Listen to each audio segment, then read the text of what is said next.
กับชาวผู้ไทยแล้วพี่น้องตำแหน่งเก่าตำแหน่งเดิมพี่น้องมาเกี่ยวเขานะพี่น้องเด้อเกี่ยวเขาช่วยกันพี่น้องเพราะว่ายังบ่แล้วนะนี่ยังบ่ทันแล้วอันนี้นี่แม่นนาของข้าเจ้าพี่น้องเฮ็ดนาของข้าเจ้าตัวนี้นะเกี่ยวแล้วก็สิปั้นตัวนี้ต่อแล้วก็แม่นสำเร็จแบบนี้นะนาของเจ้าของเอาขึ้นเราเลยพี่น้องคือคลิปตัวก้อนนั่นแหละชาวผู้ไทยว่าไปได้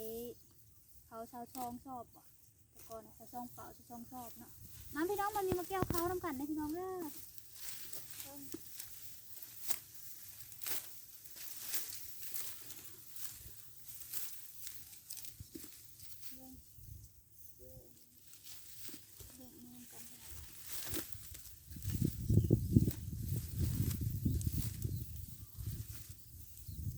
เกี่ยวเขาช่องไม่ลูกพี่น้องเลยวันนี้นะ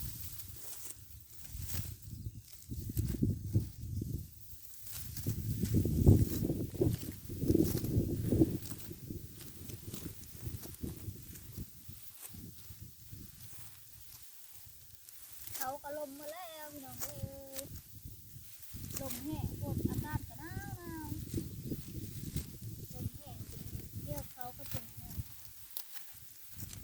เกี่ยวเขาลม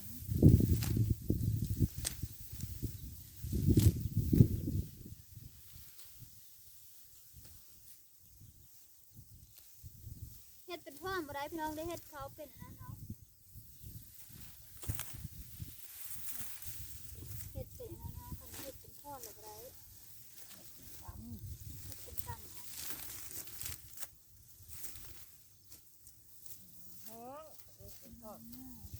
คนก็ตกก็ปิดกระเพาะตกไม่ย่องไม่แย่งคนจ้ะอยู่มันยับมันเจออย่ามันตกมาไม่ได้ตกมาแล้วมันนานแห้งที่ไหน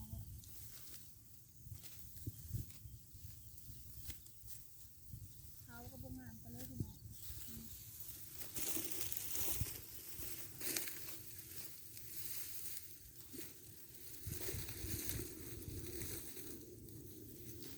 เรื่องเขาก็ค่ายกันไปค่ายกันมา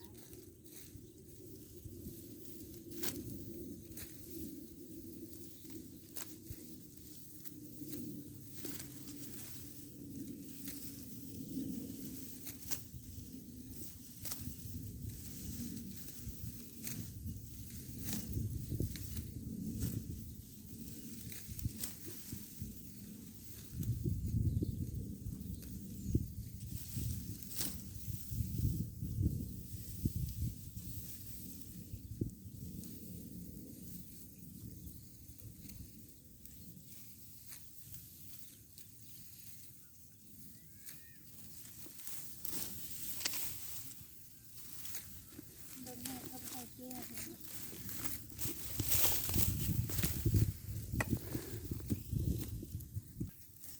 เบิ่งแม่สาวผู้ไทยเกลือพี่น้อง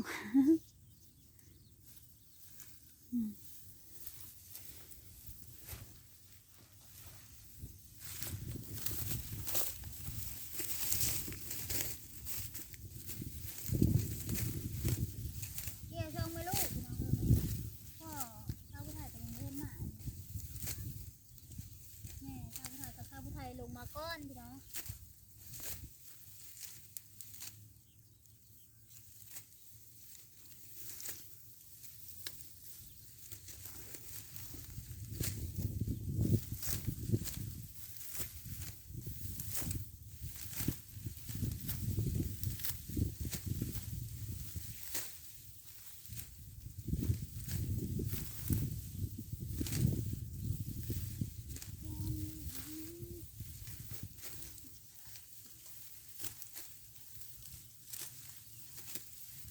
เขาคนมันลูกหันเยอะนะ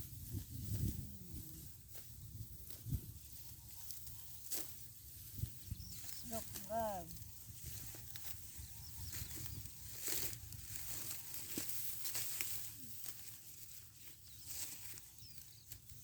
เขาก็มันยิ่งก้อยนั่นแหละพี่น้องเอ้ยมันได้เลย คือเก่ง มันก้อยนั่นมันลุ่มกันแห้งเนี่ยนะแม่ เปิ้งไปเปิ้งมาอยู่ใช้แสงช้าง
เลิงนกเนาะเสื้อให้เอานกมันได้แล้วมาให้กินแน่วะ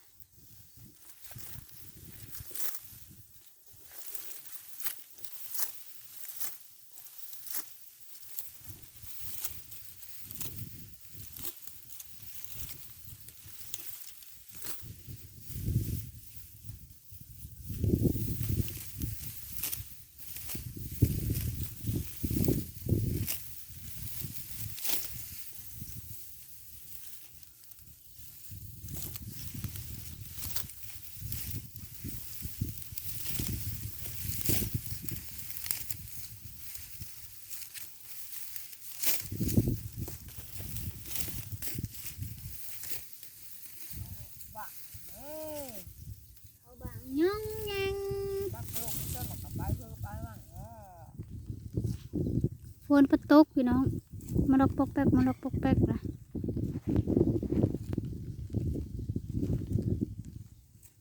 เบิ่งชาวผู้ไทยก็มัดเขาหนาของเพิ่นเฮ็ดนี่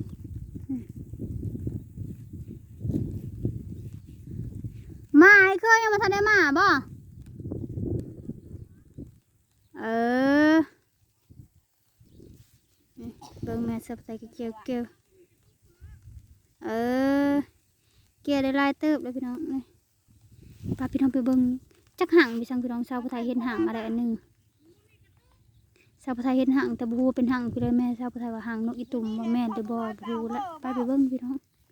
ฝนบ่ตกแซกๆๆๆอยู่พี่น้องโอ้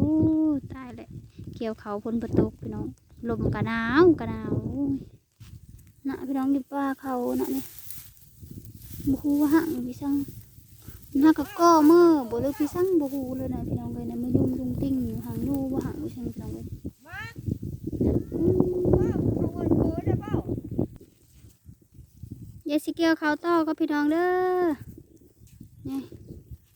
เสร็จแล้วก็บ่แล้วให้นี่มันเยื่ออยู่ได้พี่น้องเอ้ยนี่ฝนก็ตกจุดปล่อยๆอยู่คลิปนี้ก็สิจบสั้นนี้แล้วพี่น้องขอขอบมุกขอบเจอสำหรับการรับชมการติดตามในพี่น้องเด้อเช่นเก่าเช่นเดิมพี่น้องผู้ใดมักก็อย่าลืมกดไลค์กดแชร์กดติดตามกดกระดิ่งพร้อมนะพี่น้องเด้อเป็นกำลังใจชาวผู้ไทยในพี่น้องฝนตกเริ่มแห้งรีบๆทำแห้งขึ้นมาแล้วพี่น้องเอ้ยไปก่อนนะพี่น้องเด้อพี่น้องบ๊ายบาย